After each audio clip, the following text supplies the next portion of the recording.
itu masuk kepada ikhfa hakiki ab'ad. Kenapa kok dikatakan ab'ad? Kembali lagi, perhatikan lagi media gambar, kembali lagi ke rumus 3 warna hitam.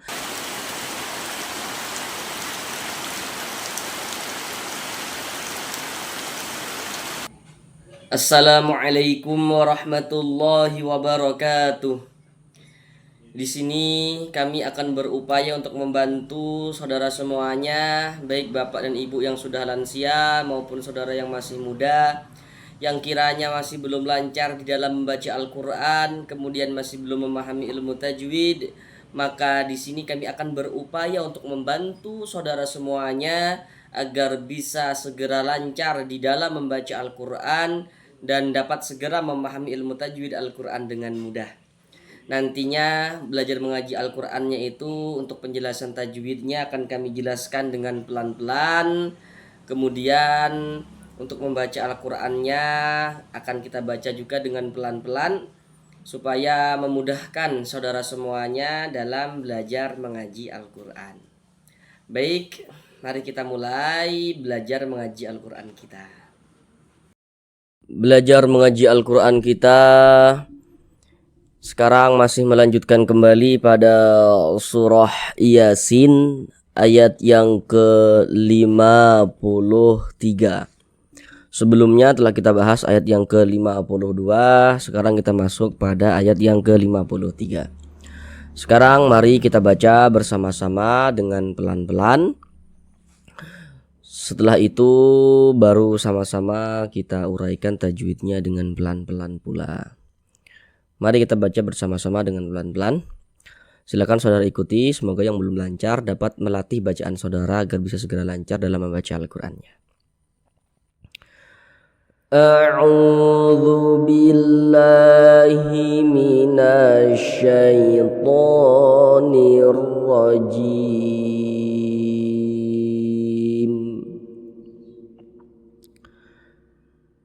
Bismillahirrahmanirrahim.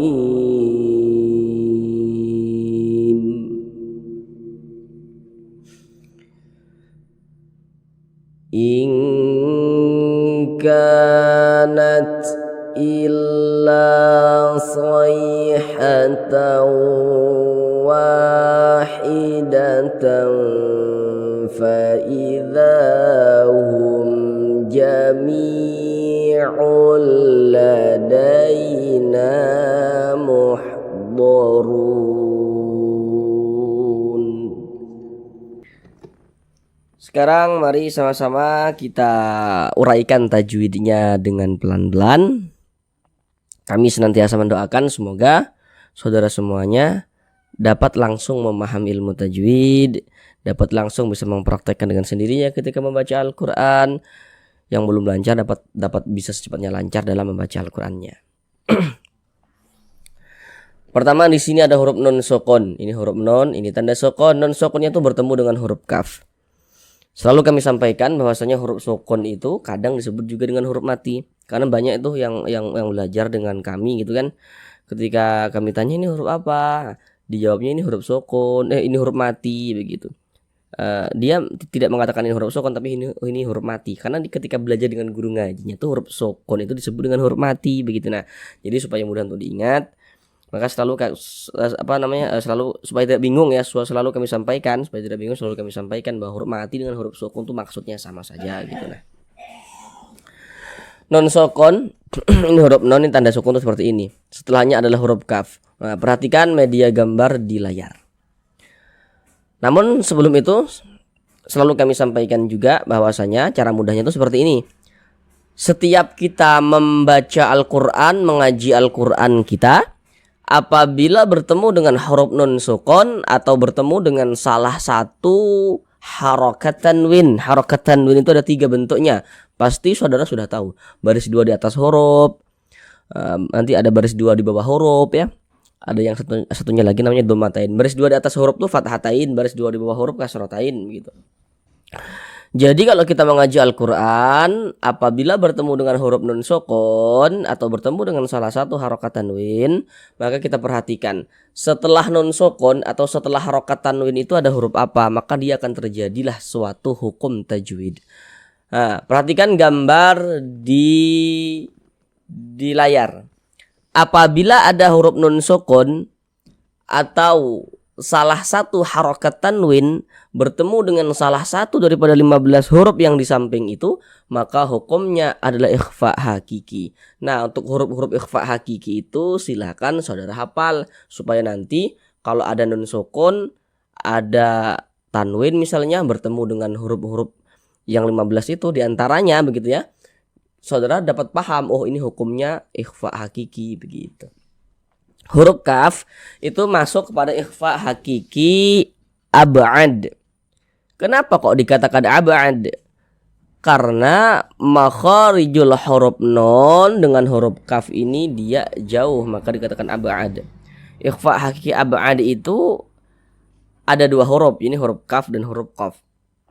Nah, jadi tidak semua ikhfa itu dibaca dengan eng. Dengan berbunyi eng, dengan berbunyi ng, tidak semua. Ikhfa hakiki yang condong berbunyi eng ketika dibaca, yakni ketika ada nun sukun atau tanwin bertemu dengan huruf kaf atau huruf qaf. Nah, itu saja, selebihnya tidak condong ke huruf eng. Nah, ini kan nun sukun bertemu dengan huruf kaf. Huruf kaf huruf ikhfa hakiki, maka ini hukumnya ikhfa hakiki. Nah, ini huruf kaf ini masuk pada ikhfa hakiki ab'ad. Nah, sehingga cara mengucapkannya itu dibaca samar dan berdengung kalau ikhfa hakiki itu. Kalau ikhfa itu dibaca samar dan berdengung. Nah, yang dibaca samar itu apanya gitu kan ya. Nah, di sini kan ada huruf nun sukunnya nih. Huruf nun sukun itu kita baca samar. Jangan kita baca in berbunyi n-nya itu jelas sempurna begitu, jangan. Tapi bunyi nun sukun itu kita samarkan. Nah, kalau dia ab'ad lebih condong berbunyi eng. Kita baca ing seperti itu. Kemudian kita dengungkan, karena kita dengungkan jadi suaranya itu kita tahan di bagian ing itu, kita tahan suaranya sejenak, kita panjangkan sepanjang dua harokat. Ing kanat seperti itu. K dibaca panjang. Kenapa kok K dibaca panjang? Apa tanda panjangnya K? Nah, perhatikan gambar di layar. Di situ kan ada rumus mad tabi'i itu. Ada rumus 1, rumus 2, rumus 3. Perhatikan yang rumus 3 warna hitam. Nah, rumus 3 warna hitam, perhatikan. Nah, telah saudara perhatikan rumus 3 warna hitam. Sekarang perhatikan penjelasan kami. Nah, perhatikan tanda kursor kami ini. Apabila kita mengaji Al-Quran, kemudian kita bertemu dengan huruf alif. Nah, ini ada huruf alif. Kalau ada alif, sebelumnya ada harokat fathah nih. Nah, baris satu di atas huruf harokat fathah, ada huruf alif, sebelumnya ada harokat fathah. Maka huruf yang memiliki harokat fathah ini dibaca panjang. Sehingganya K dibaca panjang. Nah, mad tabi'i panjang 2 harokat. In kanat illa, ini ada huruf ta, dia sukun. Ketika kita mengucapkan huruf ta yang sukun ya, maka ada nafas yang mengalir ketika kita mengucapkannya. Kanat, nat, seperti itu. Karena huruf ta ini ya, di antara sifat huruf ta ya, di antara sifatul huruf ta adalah memiliki sifat hamas. Kita baca kanat, nat, seperti itu. Nat, seperti itu. In kanat illa, la dibaca panjang. Nah, kenapa kok la dibaca panjang? Apa tanda panjangnya? Perhatikan lagi rumus 3 yang warna hitam. Kalau kita mengaji Al-Quran bertemu dengan huruf alif, ini huruf alif nih. Nah, ini la dibaca panjang, ini huruf alif nih yang ke samping nih. Nah, ada huruf alif, sebelum huruf alif ada ini, ada harokat fathah. Baris satu di atas huruf harokat fathah, maka huruf yang memiliki harokat fathah itu dibaca panjang. Illa, mad tabi'i panjang 2 harokat. Illa sayhatau. Di sini ada huruf ya sukun, ada huruf ya, ada tanda sukun. Nah, perhatikan gambar di layar. Huruf lin ada dua, perhatikan yang di nomor 2. Nah, nomor 2 perhatikan ya pada media gambar di layar. Nah, sudah saudara perhatikan. Sekarang perhatikan tanda kursor kami ini. Jadi kalau kita mengaji Al-Quran, apabila bertemu dengan huruf ya sukun, ada huruf ya, ada tanda sukun. Sebelum ya sukun ada harokat fathah. Maka huruf ya sukun yang sebelumnya harokat fathah, maka dia termasuk pada huruf lin. Nah, maka kita baca lunak saja ya, lembut, mudah, tidak memberatkan lisan. Kita baca sayhatau. Berhati-hati ketika mengucapkan huruf lin yang terjadi pada huruf ya sukun. Jangan sampai condong ke huruf e. Jangan dibaca say condong ke huruf e, jangan. Nah, kita baca lunak saja. Sayhatau, seperti itu. Kemudian di sini ada tanwin nih, bertemu dengan huruf waw. Tadi kan di awal sudah kami katakan tuh, kalau ada nun sukun atau tanwin, perhatikan setelah nun sukun atau setelah tanwin itu ada huruf apa, maka terjadilah hukum tajwid. Tanwin bertemu dengan huruf waw. Huruf waw ini huruf apa? Harus kita ketahui supaya kita bisa menentukan hukum tajwidnya. Perhatikan gambar di layar. Huruf waw itu masuk pada salah satu huruf idgham bi gunnah. Jadi apabila ada nun sukun atau tanwin bertemu dengan salah satu daripada 4 huruf yang di samping, hukumnya adalah idgham bi gunnah. Maka cara membacanya itu dengan cara memasukkan, kemudian disertailah dia dengan gunnah, dengan dengungan. Yang dimasukkan itu apanya? Bunyi tanwinnya dimasukkan ke huruf waw. Ini kita baca sayhatau, hatau, jangan dibaca hatan. Nah, jangan dibaca sayhatan. Nah, tidak, tapi dibaca sayhatau karena dia bunyi tanwinnya dia masuk melebur ke huruf waw begitu. Kemudian digunnahkan, didengungkan, sehingganya di bagian taunya itu kita panjangkan sejenak. Sayhatau, tawa, kita tahan, kita panjangkan sejenak sepanjang 2 harokat. Kita gunnahkan.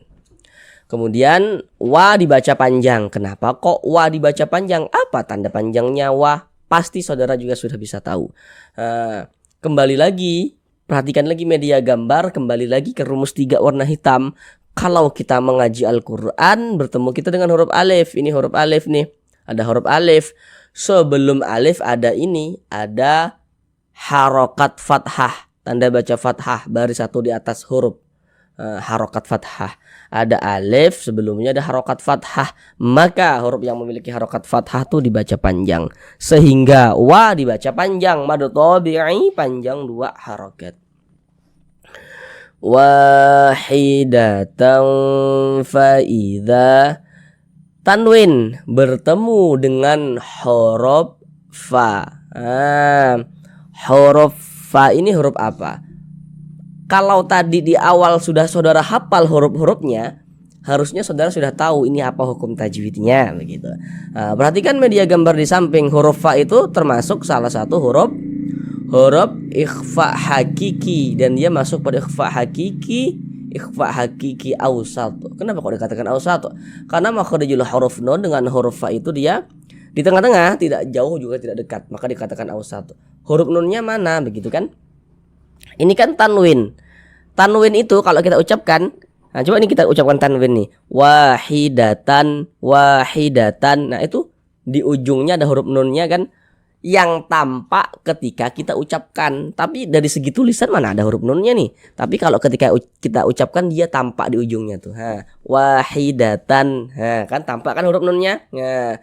Nah itu nun dengan huruf fa ini dia makhrijul hurufnya itu di tengah-tengah, maka dikatakan awsat. Maka cara membaca ikhfa tadi dibaca apa? Samar dan berdengung. Maka kita baca samar seperti ini. Wahidatan, jangan dibaca wahidatang, jangan. Tapi dibaca wahidatan. Di bagian tamunya itu bunyi tanwinnya kita samarkan wahidatan. Kemudian digunnahkan, didengungkan. Jadi suara itu kita tahan, kita panjangkan sejenak. Nah, kita panjangkan sebentar. Wahidatan faidha, seperti itu. Dza dibaca panjang. Kenapa kok dza dibaca panjang? Apa tanda panjangnya dza ini? Pasti saudara sudah tahu. Perhatikan media gambar di di layar. Rumus 3 warna hitam, perhatikan lagi. Kalau kita mengaji Al-Quran bertemu dengan huruf alif, ini huruf alif ya. Sebelum huruf alif ada harokat fathah. Maka huruf yang memiliki harokat fathah tuh kita baca panjang. Sehingganya dha kita baca panjang. Mad tabi'i panjang 2 harokat. Fa'idha hum jami. Di sini ada huruf mim sukun. Setelahnya adalah huruf jim. Tahu mim sukun itu bertemu dengan huruf jim. Ini huruf mim tanda sukun. Setiap kita mengaji Al-Quran, apabila bertemu dengan huruf mim sukun, kita perhatikan juga setelah mim sukunnya itu ada huruf apa, maka terjadilah hukum tajwid juga dia. Perhatikan media gambar di layar. Hukum mim sukun itu ada 3. Jadi kalau setiap bertemu mim sukun, kita perhatikan setelahnya ada huruf apa, maka akan terjadi hukum tajwid. Tapi hukum tajwidnya mim sukun itu ada 3. Kalau tidak ikhfa syafawi berarti idgham mimi. Kalau tidak idgham mimi berarti izhar syafawi. Cuma 3 itu saja. Nah, seperti media gambar di layar itu. Sekarang perhatikan yang di nomor 3. Di nomor 3 pada media gambar itu tertulis di situ ada bacaannya izhar syafawi dalam kurung selain mim dan ba. Maksudnya selain mim dan ba, apabila ada huruf mim sukun, kemudian mim sukunnya itu tidak bertemu dengan huruf ba, tidak bertemu dengan huruf mim, hukumnya adalah izhar syafawi. Ini mim sukun bertemunya dengan huruf jim, atau mim sukun itu setelahnya huruf jim, bukan huruf ba, bukan huruf mim, ya hukumnya adalah izhar syafawi. Baca jelas, tak berdengung, baca pendek saja. Hum jami, ya, baca pendek begitu. Jangan dibaca hum, jangan dipanjangkan gitu, jangan. Pendek saja. Hum jami. Kemudian mi dibaca panjang. Kenapa kok mi dibaca panjang? Apa tanda panjangnya mi ini apa? Sekarang perhatikan rumus 1 warna hitam. Perhatikan rumus 1 warna hitam. Apabila kita mengaji Al-Quran ya, sudah saudara perhatikan kan media gambarnya. Nah, sekarang perhatikan keterangannya di sini. Tanda kursor kami perhatikan. Apabila kita mengaji Al-Quran, kemudian kita bertemu dengan huruf ya sukun, ada huruf ya, ada tanda sukun. Sebelum ya sukun ada harokat kasroh, baris 1 di bawah huruf, harokat kasroh namanya. Ada huruf ya, ada tanda sukun, sebelumnya ada harokat kasroh, maka huruf yang memiliki harokat kasroh ini kita baca panjang. Ada huruf ya, ada tanda sukun, sebelumnya ada harokat kasroh, maka huruf yang memiliki harokat kasroh dibaca panjang. Sehingga mi kita baca panjang. Jami, mad tabi'i panjang 2 harokat. Jami ladaina. Tanwin bertemu dengan huruf lam. Perhatikan media gambar di layar. Kalau ada nun sukun atau salah satu harokat tanwin bertemu dengan salah satu di antara 2 huruf yang di samping itu, maka hukumnya adalah idgham bila gunnah. Untuk huruf-hurufnya silahkan saudara hafal. Kalau idgham bila gunnah, cara membacanya dengan cara memasukkan kemudian tidak disertai dengan gunnah. Yang dimasukkan apanya? Ya bunyi tanwinnya kita masukkan ke huruf lam. Jami'ul, kita baca ul. Kemudian tidak digunakan, tidak didengungkan, maka baca pendek saja. Jami'ul ladaina, jangan dibaca jami'ul, dipanjangkan begitu jangan, karena dia tidak digunakan ya, maka baca pendek saja. Cukup masuk saja atau melebur saja ke huruf itu bila gunnahnya, kemudian tidak didengungkan.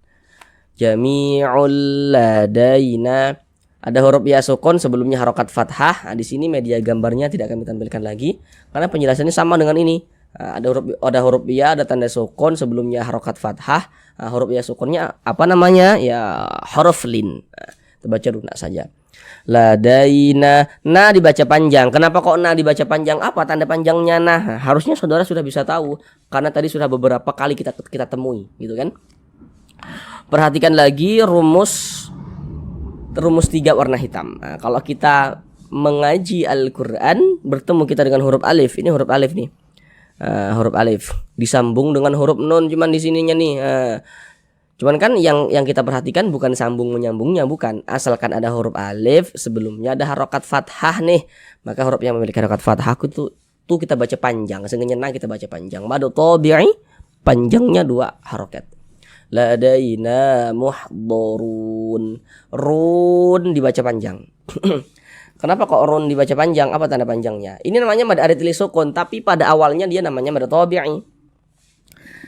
Sekarang perhatikan rumus 2 warna hitam. Nah, pada media gambar di layar rumus 2 warna hitam, perhatikan. Nah, telah saudara perhatikan kan rumus 2 warna hitam? Nah, sekarang perhatikan penjelasan kami.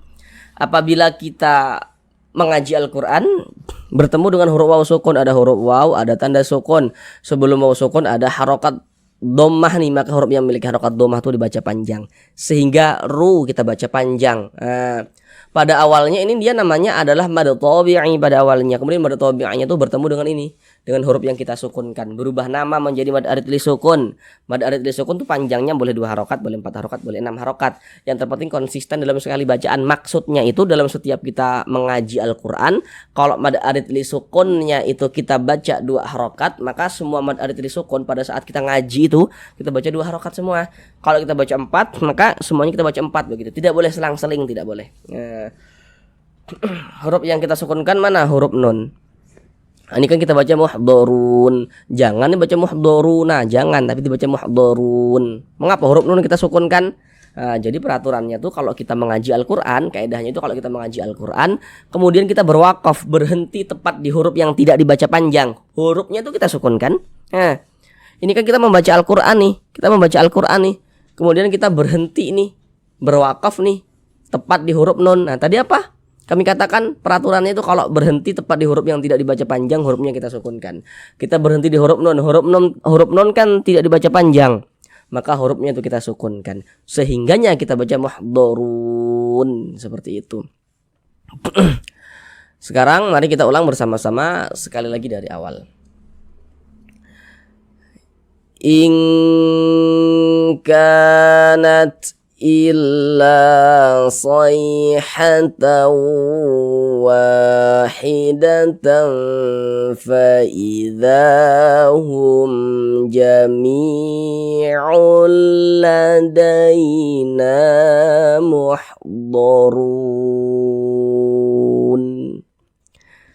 Sampai di sini pembelajaran kita. Assalamualaikum warahmatullahi wabarakatuh.